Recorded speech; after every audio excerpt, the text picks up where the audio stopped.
आज हम इस वीडियो में कोशिका का अध्ययन करेंगे। कोशिका,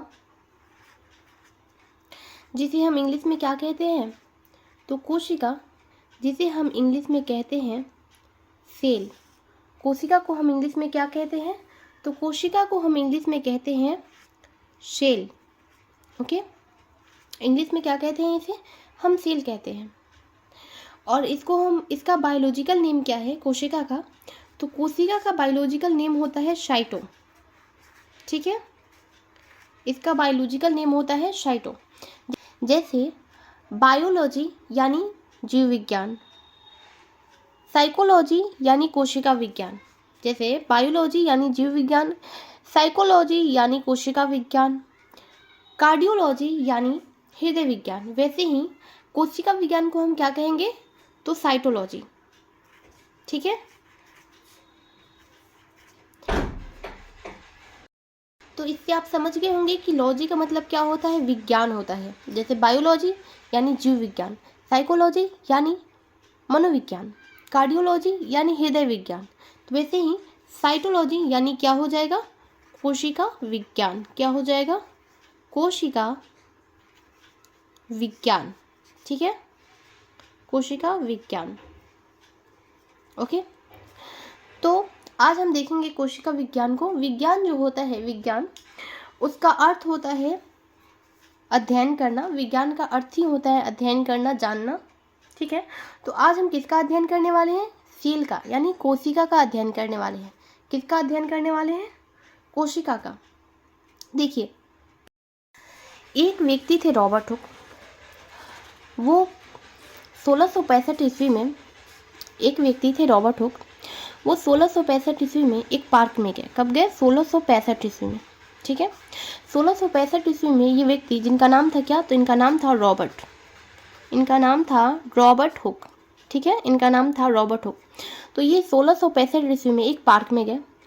पार्क में उन्होंने एक पेड़ को इस पेड़ के जो बाहरी जो छाल होता है, जिसे हम छाल बोलते हैं, पेड़ का बाहरी आवरण, तो इस छाल को उन्होंने नोचकर इसको सूक्ष्मदर्शी से देखा।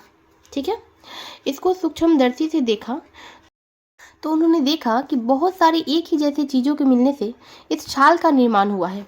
ठीक है, तो इन्होंने इसका नाम रख दिया सेल। इन्होंने क्या नाम रख दिया? सेल। इन्होंने इसका नाम सेल रख दिया। इन्होंने देखा कि जो एक ही जैसे बहुत सारी चीज़, तो उन्होंने कहा कि बहुत सारी सेल से मिलकर इस छाल का निर्माण हुआ है। उन्होंने कहा कि बहुत सारी सेल से मिलकर इस छाल का निर्माण हुआ है। सेल को हम क्या बोलते हैं? सेल को ही हम बोलते हैं कोशिका। क्या बोलते हैं? कोशिका। तो सबसे पहले कोशिका यानी सेल किसने कहा? तो सबसे पहले कोशिका सेल रॉबर्ट हुक ने कहा। इन्होंने कहा कि बहुत सारी सेल से मिलके इस छाल का निर्माण हुआ है। ठीक है, बहुत सारी सेल के मिलने से इस छाल का निर्माण हुआ है। तो कोशिका की खोज किसने की? तो कोशिका की खोज किसने की? तो कोशिका की खोज किसने की? आप इसका आंसर दे सकते हैं कि कोशिका की खोज किसने की? तो कोशिका की खोज की रॉबर्ट हुक ने। किसने की? रॉबर्ट हुक ने। ठीक है, रॉबर्ट हुक ने। और कब की कोशिका की खोज? तो 1665 ईस्वी में। कब की? 1665 ईस्वी में उन्होंने कोशिका की खोज की। हालांकि जो इन्होंने कोशिका की खोज की थी, तो ये जो बाहरी जो पेड़ का जो परत होता है, ठीक है, जिसकी इन्होंने खोज की थी, ये जो होता है मृत कोशिकाओं से बना होता है। जैसे कि हमारा नाखून जो होता है वो मृत कोशिकाओं का बना होता है, हमारा नाखून, हमारा बाल। वैसे ही जो पेड़ की जो छाल होती है, पेड़ की जो छाल होती है, छाल पेड़ की, ये जो होती है ये मृत कोशिकाओं की बनी होती है। तो उन्होंने कैसी कोशिका की खोज की? तो उन्होंने मृत कोशिकाओं की खोज की। कैसी कोशिकाओं की खोज की थी? उन्होंने मृत कोशिकाओं की खोज की। ओके, कैसी कोशिका की खोज की? तो उन्होंने मृत कोशिकाओं की खोज की थी। कब की थी?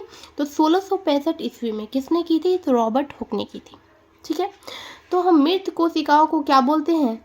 तो मृत कोशिकाओं को हम बोलते हैं नेफ्रोसिस। ठीक है, नेफ्रोसिस। मृत कोशिकाओं को हम नेफ्रोसिस बोलते हैं। ठीक है, ऐसा एग्जाम में क्वेश्चन पूछता है कि मृत कोशिकाओं यानी डेड सेल को क्या बोलते हैं? तो नेफ्रोसिस बोलते हैं। Okay, clear? तो देखिए, जैसा इन्होंने मृत कोशिकाओं की खोज की, वैसे ही एक वैज्ञानिक थे लीवेनहॉक। ठीक है, लीवेनहॉक उन्होंने जीवित कोशिका की खोज की।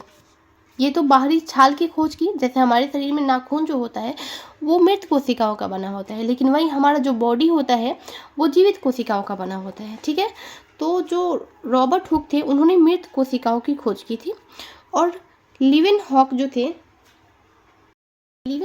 थे उन्होंने जीवित कोशिका की खोज की। तो हम यहाँ पे बोलेंगे कि जीवित कोशिका की खोज किसने की। ठीक है, जीवित कोशिका की खोज किसने की। जीवित कोशिका यानी हम सेल लिख देते हैं, सेल यानी कोशिका, तो इसकी खोज किसने की।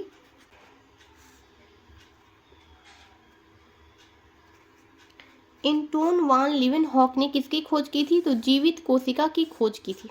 ठीक है, जीवित कोशिका की खोज की थी। जो कोशिका होती है वो हमारे शरीर की सबसे छोटी इकाई होती है। देखिए, सबसे पहले कोशिका की खोज किसने की थी, तो रॉबर्ट हुक ने की थी। तो कोशिका का जनक कौन हुआ, रॉबर्ट हुआ। कौन हुआ, रॉबर्ट हुआ। तो हम ऐसा कह सकते हैं कि father of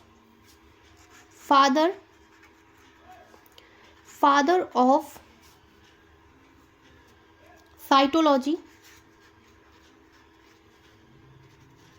father of cytology कौन हुआ, तो फादर ऑफ साइटोलॉजी कौन हुआ, तो फादर ऑफ साइटोलॉजी हो गए Robert Hooke. Father of cytology कौन हो गए, तो फादर ऑफ साइटोलॉजी हो गए रॉबर्ट हुक। ठीक है, और वहीं जीवित कोशिका की खोज किसने की थी, तो लीवेनहॉक ने की थी। इन्होंने बहुत सारे सूक्ष्म जीवों का खोज किया। सूक्ष्म को हम बोलते हैं माइक्रो, जीव को हम बोलते हैं बायोलॉजी। आप देख सकते हैं कि जीव विज्ञान यानी बायोलॉजी। ठीक है, तो सूक्ष्म जीवों का खोज किया था किसने, तो एंटोन वान लीवेनहॉक ने बहुत सारे सूक्ष्म जीवों का खोज किया था, जिसे हम इसकी वजह से हम इन्हें बोलते हैं फादर ऑफ माइक्रोबायोलॉजी। ठीक है, माइक्रोबायोलॉजी, फादर ऑफ माइक्रोबायोलॉजी, यानी सूक्ष्म जीव के जो फादर कौन है, तो ये है एंटोन वान लीवेनहॉक। क्लियर। हमारा शरीर जो है वो छोटी छोटी कोशिकाओं से मिलकर बना हुआ है। हमारा जो बॉडी है, ठीक है, बहुत सारे कोशिकाओं यानी सेल, हिंदी में बोलते हैं कोशिका। ठीक है, तो बहुत सारी कोशिका के निर्माण से क्या बना है, तो उत्तक बना है। ठीक है, जिसे हम बोलते हैं टिश्यू। और बहुत सारे उत्तक के मिलने से क्या बना है, तो बहुत सारे उत्तक के मिलने से बना है, बहुत सारे उत्तक के मिलने से बना है अंग। ठीक है, जिसे हम ऑर्गन या लिम्ब भी बोलते हैं। और बहुत सारे अंग के मिलने से क्या बना है, तो हमारा शरीर यानी बॉडी का निर्माण हुआ है। ठीक है, बहुत सारी सेल के मिलने से क्या बना है, तो उत्तक बना है। और बहुत सारे उत्तक के मिलने से क्या बना है, तो अंग बना है। और बहुत सारे अंग के मिलने से क्या बना है, तो हमारा शरीर बना है। ठीक है, बहुत सारी सेल के बनने से उत्तक, उत्तक के बहुत सारे मिलने से अंग, अंग के मिलने से शरीर। ठीक है, इसको अगर हम साधारण भाषा में समझाने की कोशिश करें तो आप लोगों ने बूंदी के लड्डू तो आप सबने खाए ही होंगे। तो आप लोगों ने बूंदी के लड्डू खाए होंगे। तो बूंदी जो होती है, बहुत सारे जो बूंदी होती है, ठीक है, बहुत सारे जो बूंदी होती हैं उनके मिलने से क्या बनता है, बहुत सारे बूंदी के मिलने से क्या बनता है, तो एक लड्डू बनता है। ठीक है, ये बूंदी हो गया। बहुत सारे बूंदी के मिलने से क्या होता है, तो एक लड्डू बन जाता है हमारा।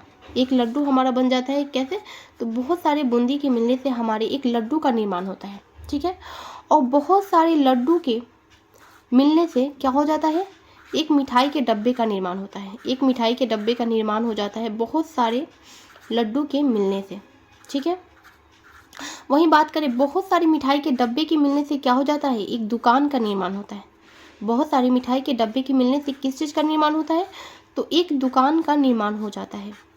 ठीक है, तो वैसे ही जैसे एक बूंदी के मिलने से, बहुत सारे बूंदी के मिलने से क्या होता है, तो लड्डू बनता है। बहुत सारे बूंदी के मिलने से क्या होता है, तो क्या बनता है, तो लड्डू बनता है। ठीक है, और बहुत सारे लड्डू के मिलने से क्या बनता है, तो मिठाई के डब्बे बन जाते हैं। मिठाई के डब्बे बन जाते हैं। और बहुत सारे डब्बों के मिलने से क्या बन जाता है, तो दुकान बन जाता है। तो आप बोलेंगे यस मैम, बहुत सारे मिठाई के डब्बे के मिलने से दुकान क्रिएट हो जाता है, दुकान बन जाता है। सेम वैसे ही एक बूंदी यानी हमारा एक सेल, ठीक है, एक बूंदी यहाँ पे है तो इसे हम बोलेंगे बूंदी, यहाँ पे हम बोलेंगे सेल। तो बहुत सारी सेल के मिलने से क्या हो जाएगा, तो बहुत सारी सेल के मिलने से उत्तक हो जाएंगे, उत्तक यानी टिश्यू। और बहुत सारे उत्तक के मिलने से क्या बनेंगे, तो बहुत सारे उत्तक के मिलने से बन जाएंगे अंग। तो आप बोलेंगे यस मैम, अंग बन जाएंगे। और बहुत सारे अंग, यानी अंग को हम बोलते हैं जैसे मेरा हाथ हुआ, पैर हुआ, ये सब अंग है, ठीक है। इसे हम शरीर नहीं बोल सकते, इसे हम अंग बोल सकते हैं। हाथ हुआ, पैर हुआ, ये सब हमारा अंग है। तो बहुत सारे उत्तक के मिलने से क्या बन जाएंगे, अंग। और बहुत सारे अंग के मिलने से क्या बनेंगे, तो हमारा बॉडी बन जाएगा। जैसे यहाँ दुकान बना वैसे ही हमारा क्या बन जाएगा, हमारा बॉडी बन जाएगा, यानी हमारा शरीर बन जाएगा, ठीक है। तो आप लोग अच्छे से समझ गए होंगे कि तो जैसा कि आप यहाँ पे देख सकते हैं कि इस दुकान की सबसे छोटी यूनिट क्या हुई, तो बूंदी हुई। वैसे ही हमारे शरीर की सबसे छोटी इकाई कोशिका होती है। अब बात करें कोशिका सिद्धांत की, ठीक है। अब बात करेंगे हम कोशिका सिद्धांत की कि कोशिका सिद्धांत किसने दिया, ठीक है। कोशिका सिद्धांत किसने दिया और कोशिका सिद्धांत क्या है। कोशिका सिद्धांत स्लाइडिंग एवं स्वान ने दिया था, ठीक है। स्लाइडिंग एवं स्वान ने कोशिका सिद्धांत दिया था। स्लाइडेन एवं स्वान जो थे उन्होंने, ठीक है, स्लाइडिंग एवं स्वान जो थे उन्होंने कोशिका का सिद्धांत दिया। तो उन्होंने क्या कहा, सिद्धांत में उन्होंने ये कहा कि जो हमारा बॉडी है बहुत सारी कोशिकाओं से मिलकर बना हुआ है। बस उन्होंने यही कहा जिसे हम कोशिका सिद्धांत कहते हैं, जो आप लोग भी दे सकते थे कि उन्होंने कहा कि बहुत सारी सेल्स के मिलने से क्या बना है, हमारा बॉडी बना है। तो इसी सिद्धांत को हम बोलते हैं स्लाइडेन एवं स्वान के सिद्धांत, कि बहुत सारी कोशिकाओं के मिलने से हमारी बॉडी का निर्माण हुआ है। पर वो ये बताने में असफल रहे, जो स्लाइडेन एवं स्वान है ये बताने में असफल रहे कि कोशिका का निर्माण कैसे होता है, ठीक है। जिसको बाद में रडोल्फ विर्चो जो है उन्होंने ये बताया कि कोशिका जो है उसका विभाजन जो होता है वो एक कोशिका का टूटकर दो कोशिकाओं में बढ़ जाना, एक कोशिका का टूटकर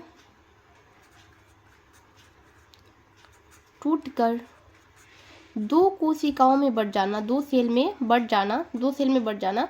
ये क्या होता है, दो सेल में बढ़ जाना, ये हो जाता है कोशिका विभाजन। इसी से कोशिकाओं का निर्माण होता है, ठीक है। जैसे मानिए मेरे हाथ की ये सेल है, ठीक है। यहाँ की सेल जो है यहाँ पे चोट लग जाती है और सेल जो होता है वो डेड हो जाए, ठीक है। तो दूसरी जो सेल है वो क्या करेगी, उस जगह जो खाली जगह हुई है उसको भरने के लिए वो विभाजन करेगी। यानी एक सेल जो है, एक सेल जो है, ये मानिए एक सेल है, तो ये क्या हो जाएगी, दो सेल में बट जाएगी। किस में बढ़ जाएगी, दो सेल में बढ़ जाएगी। जो जगह खाली हुआ था उसका ये जगह ले लेगी, ठीक है। तो इसे हम सेल विभाजन कहते हैं। ये किसने बताया, रडोल्फ विर्चो ने बताया था। और बहुत सारे सेल्स के बनने से हमारा शरीर का निर्माण हुआ है, जिसे हम कोशिका की संरचनात्मक क्रियात्मक इकाई कहते हैं कोशिका को। ये किसने कहा था, ये स्लाइडेन एवं स्वान ने कहा था कि कोशिका जो है एक संरचनात्मक क्रियात्मक इकाई है। ये किसने कहा था, स्लाइडेन एवं स्वान ने कहा था कि बहुत सारी कोशिकाओं के मिलने से हमारे शरीर का निर्माण हुआ है, ठीक है। अब यहाँ पे आप लोगों का होता है वो अलग होता है। इकाई को हम यूनिट बोलते हैं, इकाई को अंग नहीं बोलते। अगर यहाँ पे अगर क्वेश्चन पूछेगा कि मानव शरीर में सबसे छोटा अंग कौन सा है, मानव शरीर में सबसे छोटा अंग की बात करें कि सबसे छोटा अंग कौन सा है मानव शरीर का, तो आप सब ऑप्शन में देगा कोशिका, और भी बहुत सारे ऑप्शन होंगे, तो आप सब कोशिका को टिक कर देंगे, जो कि गलत है। मानव शरीर का जो सबसे छोटा अंग होता है वो पीनियल ग्लैंड होता है। क्या होता है, तो वो होता है पीनियल ग्लैंड। पीनियल ग्लैंड जो होता है वो मानव शरीर का सबसे छोटा अंग होता है, ठीक है।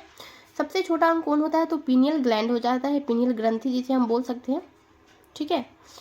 तो ग्रंथि जो होता है पीनियल ग्लैंड, ये सबसे छोटा अंग होता है मानव शरीर का। अगर बात करें मानव शरीर में सबसे छोटा अंग कौन होता है, तो पीनियल ग्लैंड ही होता है। वहीं बात करें कि मानव शरीर की सबसे छोटी इकाई क्या है, तो सबसे छोटी इकाई कोशिका है। किंतु अगर पूछे कि सबसे छोटा अंग कौन सा है, तो अंग हो जाएगा पीनियल ग्लैंड। अंग कौन सा हो जाएगा? पीनियल ग्लैंड हो जाएगा।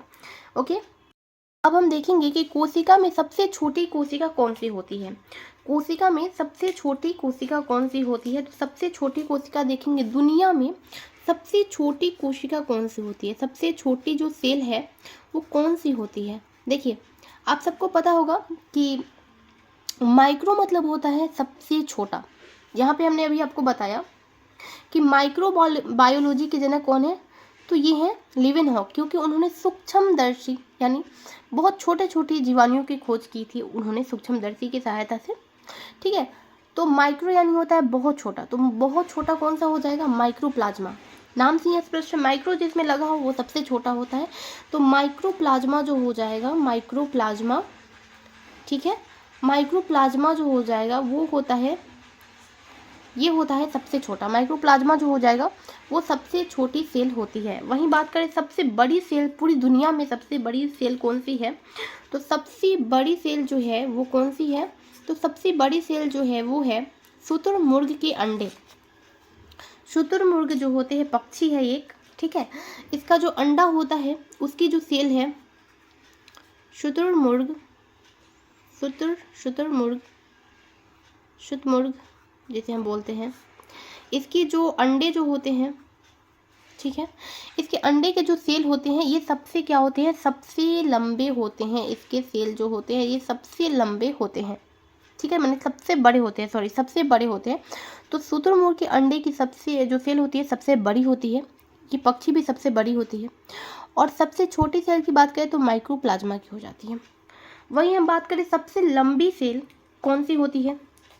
देखिए, बड़ा लंबा में आप कंफ्यूज मत होइएगा, क्योंकि बड़ा लंबा में बस थोड़ा सा अंतर है। जैसे हम बोलेंगे, जैसे अगर हम आपसे बोलें कि अक्षरधाम मंदिर जो है वो क्या है, लंबा है, तो आप बोलिएगा नहीं मैम वो लंबा नहीं है, वो तो बड़ा है, ठीक है। तो वहीं लंबा, और वहीं हम पूछें कि क्या कुतुब मीनार बड़ा है, तो आप बोलिए नहीं मैम वो तो लंबा है। तो वहीं बड़ा और लंबा में बस थोड़ा सा डिफरेंस होता है। तो जैसे अक्षरधाम की मंदिर बहुत बड़ी है, वैसे ही शुतुरमुर्ग के अंडे की सेल जो है सबसे बड़ी है। वहीं बात करें कुतुब मीनार जैसे लंबा है, वैसे ही सबसे लंबी सेल जो है वो किसकी है, तो हमारे ब्रेन की है। किसकी है? हमारे ब्रेन की है। और आप एक चीज़ याद रखिए कि ब्रेन में कोई सेल डिवीजन नहीं होता है। ब्रेन के अंदर कोई भी कोशिका विभाजन नहीं होता है। और कोशिका विभाजन नहीं हुआ यानी जो सेल खराब हो गई उसकी जगह पे दूसरी सेल नहीं आई, तो इसकी वजह से ब्रेन जो है उसमें अगर कोई भी दिक्कत होती है तो फिर वो ठीक नहीं हो सकता, ब्रेन जो है वो ठीक नहीं हो सकता। और सबसे ज़्यादा कहाँ पे कोशिका विभाजन होती है, यानी सबसे ज़्यादा जल्दी कौन ठीक हो सकता है, तो वो हो जाएगा लीवर, ठीक है। लीवर जो होता है उसमें सबसे ज़्यादा कोशिका विभाजन होता है। क्लियर। तो हम बात करें मानव में कि मानव में सबसे बड़ी और सबसे छोटी कौन सी है। मानव में हम देखेंगे ये पूरी दुनिया में था, ये कहाँ था, ये पूरी दुनिया की बात किए थे हम। किसकी बात किए थे? दुनिया में, ठीक है। और अभी हम बात करेंगे मानव में, मानव यानी हम लोग, ठीक है। तो मानव में सबसे बड़ी कोशिका कौन सी होती है, तो मानव में जो महिलाएं होती हैं यानी फीमेल, जिसको इंग्लिश में हम बोलते हैं, उनकी जो सेल होती है, ठीक है, वो होती हैं सबसे बड़ी, ओवम, जिसे हम बोलते हैं, क्या बोलते हैं, ओवम बोलते हैं। तो ओवम जो होती हैं, ओवम, ठीक है, ये सबसे बड़ी होती है। मानव में सबसे बड़ी जो होती है, मानव में सबसे बड़ी वो किसकी होती है, तो मानव में सबसे बड़ी फीमेल की ओवम जो होती है उसकी सेल जो होती है वो सबसे बड़ी होती है। वहीं बात करेंगे हम पुरुष में, मतलब मानव में सबसे छोटी, मानव में हम क्या बात करेंगे, सबसे छोटी, ठीक है। तो मानव में सबसे छोटी अगर बात करें तो वो किसकी होती है, तो पुरुष की होती है। किसकी होती है? पुरुष की सेल जो होती है, जिसे हम बोलते हैं स्पर्म, ठीक है, स्पर्म जो होती है उसकी जो सेल होती है वो मानव में सबसे छोटी होती है। देखिए, मानव में सबसे बड़ी होती है महिलाएं यानी फीमेल की होती है सेल, जो ओवम होती है वो मानव में सबसे बड़ी सेल होती है। वहीं बात करें सबसे छोटी की, तो सबसे छोटी स्पर्म होता है जो कि पुरुष में पाया जाता है। ये किस में होता है, ये मेल में होता है और ये होता है फीमेल में। क्लियर।